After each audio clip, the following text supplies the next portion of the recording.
Did you know that in the Netherlands, you can find a UNESCO World Heritage site right next to a red light district? It's true. Amsterdam's De Wallen area, home to over 1,200 legal sex workers, sits alongside protected historic canals. This bizarre juxtaposition of adult entertainment and cultural preservation is just one of the many surprises awaiting visitors to the Netherlands. From floating flower markets to cities without roads, prepare to have your perceptions of this seemingly ordinary European country completely shattered. Welcome to De Wallen, Amsterdam's infamous red light district. This vibrant neighborhood isn't just known for its adult entertainment, it's also home to some of the city's most beautiful historic canals. In fact, these canals are part of a UNESCO World Heritage site, creating a unique juxtaposition of cultural preservation and liberal attitudes. As you walk through De Wallen, you'll see rows of windows illuminated by red lights where legal sex workers offer their services. But look beyond, and you'll notice the stunning 17th century architecture lining the canals. This bizarre blend of old and new, traditional and taboo is uniquely Dutch. The history of De Wallen stretches back over 6 centuries. What began as a medieval port area gradually transformed into a hub for nightlife and adult entertainment. Today, it's a tightly regulated industry. Since 2000, sex work has been legal in the Netherlands, with workers required to obtain licenses, pay taxes, and undergo regular health checks. But how does this setup impact tourism and local life? For many visitors, De Wallen is a must-see attraction, drawing crowds eager to experience Amsterdam's famous liberal attitudes firsthand. However, for the 1 in 200 female sex workers operating in shifts to meet demand, it's simply their place of work. Local residents and business owners have mixed feelings about living in this unique neighborhood. Some appreciate the vibrant atmosphere and economic benefits from tourism. Others struggle with the challenges of residing in an area known primarily for adult entertainment.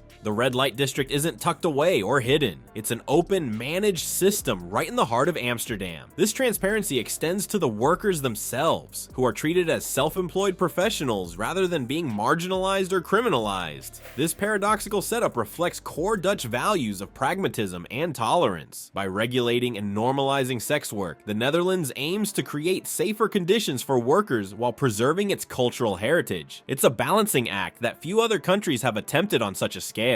Imagine a city where thousands of homes don't just sit near the water, but actually float on it. In Amsterdam, this isn't a futuristic concept, it's everyday reality. But how do these floating neighborhoods really work? Welcome to Amsterdam's unique world of houseboats, where over 2,500 residents have chosen to make the city's historic canals their permanent home. These floating residences offer a lifestyle that blends urban convenience with the tranquility of waterside living. Picture waking up to the gentle rocking of your home, watching swans glide by your window as you sip your morning coffee. But how do these aquatic abodes manage the practicalities of city life? Surprisingly well, it turns out. Amsterdam has developed sophisticated systems specifically for its floating communities. Houseboats are connected to the city's water supply, electricity grid, and waste disposal networks, ensuring residents enjoy the same modern comforts as their land-dwelling neighbors. The diversity of houseboat styles is truly remarkable. As you cruise along Amsterdam's canals, you'll spot everything from charming vintage wooden vessels that harken back to the city's maritime past, to sleek, contemporary designs featuring glass walls and eco-friendly green rooftops. Some enterprising residents have even transformed their boats into floating gardens, cultivating plants, and creating miniature oases in the heart of the city. Living on water comes with its own set of challenges and considerations. Houseboat owners must navigate specific regulations and legalities, ensuring their homes meet safety standards and environmental requirements. Regular maintenance is crucial to keep these floating homes ship shape, from treating the hull to prevent water damage to securing the boat during stormy weather. So what drives people to choose this unconventional lifestyle? For many, it's the unique combination of comfort, nature, and adventure that houseboat living offers. Residents often speak of a strong sense of community among their floating neighborhoods, creating a village-like atmosphere within the bustling city. Moreover, these floating communities are increasingly recognized for their sustainability. Many houseboats incorporate green technologies and practices, contributing to Amsterdam's environmental goals. As land becomes scarcer in urban areas, these adaptable floating homes represent an innovative solution to housing challenges, showcasing Dutch ingenuity in the face of environmental constraints. What if I told you there's a place where cars take a back seat to a simpler form of transportation? In the Netherlands, a country known for its windmills and tulips, an unexpected sight awaits visitors. A sea of bicycles as far as the eye can see. But this cycling culture goes far beyond just getting from point A to point B.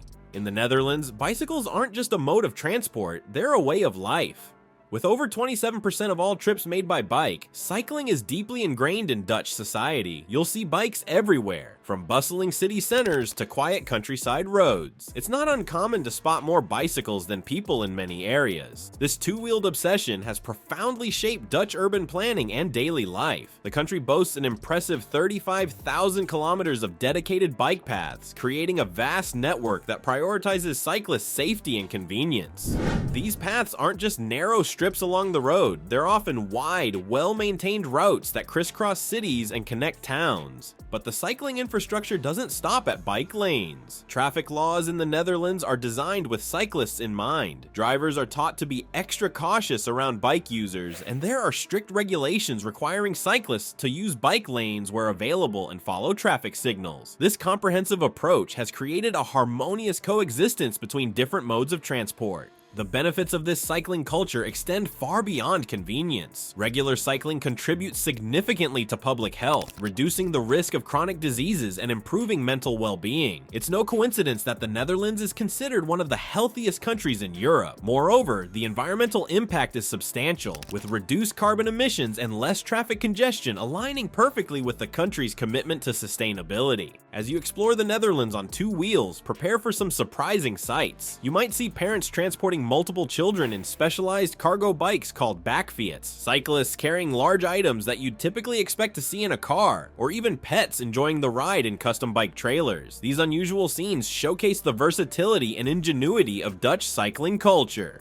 At its core, the Dutch love for cycling reflects fundamental values of practicality and egalitarianism. Bikes are an efficient, affordable, and accessible mode of transport for people of all ages and backgrounds. They level the playing field quite literally as CEOs and students alike pedal side by side on the same bike paths. Imagine a country where having nothing to hide isn't just a saying, it's a way of life. In the Netherlands, a simple household feature reveals a profound cultural difference that might make you rethink your own attitudes towards privacy and community. As you stroll down a Dutch street at dusk, you'll notice something peculiar. Instead of drawn curtains and closed blinds, you'll see wide open windows offering unobstructed views into cozy living rooms and bustling kitchens. This isn't a mistake or a forgotten chore. It's a deliberate cultural practice that speaks volumes about Dutch society. The Dutch custom of keeping curtains open is deeply rooted in their values of transparency and community. It's a visual representation of the idea that there's nothing to hide, fostering a sense of openness among neighbors. But how does this align with privacy concerns in our increasingly guarded world? Surprisingly well, it turns out. The Dutch have found a unique balance between privacy and transparency. This open curtain policy doesn't mean they're inviting everyone into their homes. Instead, it's part of the Dutch ethos of doe normaal, which roughly translates